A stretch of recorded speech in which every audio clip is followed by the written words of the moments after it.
The courtroom is silent.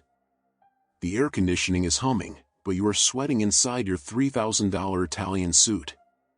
The jury is walking back in. 12 ordinary people who have spent the last 3 weeks looking at photos of chopped-up bodies, wiretap transcripts, and bags of cocaine stamped with your client's logo. Your client is sitting next to you. He is a man who has ordered the deaths of police officers, rivals, and journalists. He is a monster. But to you, he is just the defendant. He leans over and whispers, "If I go to prison, you go to the cemetery." The judge asks for the verdict. The foreman stands up. You hold your breath. Not guilty. The courtroom erupts. The prosecutor throws his pen. The families of the victims are crying. Your client smiles, a shark showing its teeth. You just let a demon walk free. You pack your briefcase, check your Rolex, and walk out. You are not a criminal. You are a cartel lawyer. And business is booming. Most people think the justice system is about the truth. You know better. The justice system is a game, and the rulebook is titled technicalities. You don't get paid to prove your client is innocent. You get paid to prove the police made a mistake. Did they get the warrant signed 5 minutes too late? Did they fail to read the Miranda rights in the correct dialect of Spanish? Did they lose a single chain of custody form for the evidence bag? If you find one crack in the wall, the whole house comes down. You are a demolition expert in a silk tie. But working for the devil comes with a price tag that money can't pay. Let's go back to the beginning. How does a bright law student end up on the payroll of the Sinaloa or Gulf Cartel? It's never a direct job offer. It starts with a small favor. Maybe you are a criminal defense attorney handling drunk driving cases. One day, a guy walks in. He was caught with a small amount of product. He pays cash. He is polite. You get him off with probation. Easy. A week later, he brings a friend. Then a cousin. Suddenly, your waiting room is full of guys with neck tattoos and burner phones. You are making more money in a month than your professors made in a year. Then comes the call. The boss wants to meet you. Not at the office, but at a ranch. He serves you tequila. He compliments your work. He puts a retainer on the table, $50,000 a month, just to be available. You think you have made it.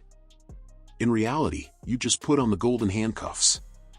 Your job description is wider than any law firm would admit. Level 1 is the shield.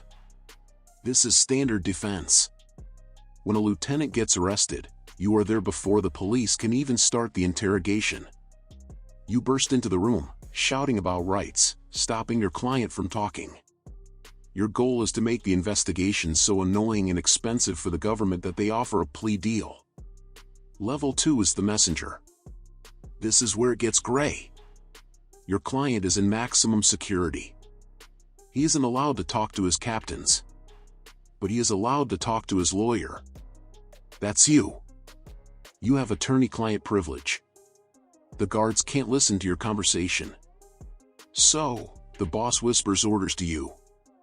Tell Little Angel to move the shipment to Tuesday. Tell Pedro he is fired. You walk out and deliver the message. Technically, you are now a co-conspirator. You are no longer a lawyer, you are the communication network of a criminal organization. Level 3 is the cleaner. The cartel has legitimate businesses, avocado farms, trucking companies, real estate. They need contracts. They need to sue people. They need to buy politicians legally through campaign donations. You set up the shell companies. You write the contracts that look boring but hide millions in laundered funds. You use the law to protect the illegal profits. You are the one who makes the blood money look clean enough to be deposited in a bank in Miami. But the biggest part of your job is psychological warfare against the prosecutor. You are fighting the government. They have unlimited resources, but they are bureaucratic and slow. You are fast and aggressive. You bury them in paperwork. You file a motion to suppress for every piece of evidence. You file a motion for change of venue because the jury is biased. You demand the personnel files of every police officer involved, looking for dirt. Was Officer Smith suspended for drinking 10 years ago? Great, you use that to destroy his credibility on the stand. You don't need to prove your client didn't kill the victim. You just need to make the jury doubt the cop who found the body. Reasonable doubt is your best friend. However, the lifestyle is a paradox. You are rich. You drive a Bentley. You have a penthouse. But you are a pariah. Legitimate lawyers look at you with disgust. They call you a narco lawyer. You are not invited to the respectable galas. Your old friends from law school stop returning your calls. And the client? The client is a nightmare. A normal client listens to your advice. A cartel boss thinks he owns you. If you lose a case, he doesn't fire you, he thinks you sold him out. There are stories of lawyers who failed to get an acquittal. They weren't disbarred. They were found in the trunk of a car. This pressure changes you. You start drinking. You start taking uppers to stay awake for 20 hours a day preparing for trial. You check under your car for bombs every morning, not because of the police, but because of your own employers. The ultimate danger, however, is the RICO Act. The US government hates you. To them, you are worse than the drug dealer because you enable him. They want to pierce your attorney-client privilege. They are tapping your phones, hoping you slip up and say something that proves you are part of the crime, not just the defense. This is called the crime fraud exception. If they can prove you are helping commit a crime, your privilege vanishes. They raid your office. They seize your files.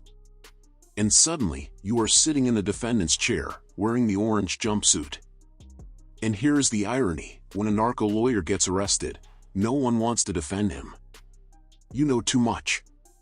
The cartel worries you will cut a deal and trade their secrets for a lighter sentence. So, the moment the handcuffs click on your wrists, you have a target on your back. Let's talk about the morality. How do you sleep at night? You tell yourself everyone deserves a defense. It's the Constitution. You tell yourself you are just a cog in the machine. You look at your bank account and numb the guilt with luxury. But there are moments when it breaks through. You look at photos of the victims, teenagers addicted to the meth your client sells, innocent bystanders caught in the crossfire. You realize that your brilliant cross-examination didn't serve justice, it served death. You used your intellect, your education, your gift of speech, to protect a plague. You remember your first day of law school. You wanted to change the world. You wanted to fight for the innocent. Now, you are sitting in a meeting with a man who dissolves bodies in acid, explaining to him how to structure his assets to avoid taxes. He laughs at a joke you made. You laugh too. But your laugh sounds hollow. You look at the door. You could walk away. You could quit. But then you remember the threat: plata o plomo. Silver or lead. You took the silver a long time ago. Now, you are just trying to outrun the lead. The trial ends. Another not guilty. Another party. You go home to your empty mansion. You pour a drink. You look in the mirror. You are the best lawyer in the city. You have never lost a case. But as you stare into your own eyes, you realize the truth. You lost the only case that really mattered. You lost the case for your own soul. This is the underground explainer. We have seen the kingpin, the accountant, and now the lawyer. The machine is almost complete. But who hunts them? Who is the one watching from the shadows? Next time, we turn the camera around. POV, you are the DA agent. Subscribe. Or we will see you in court.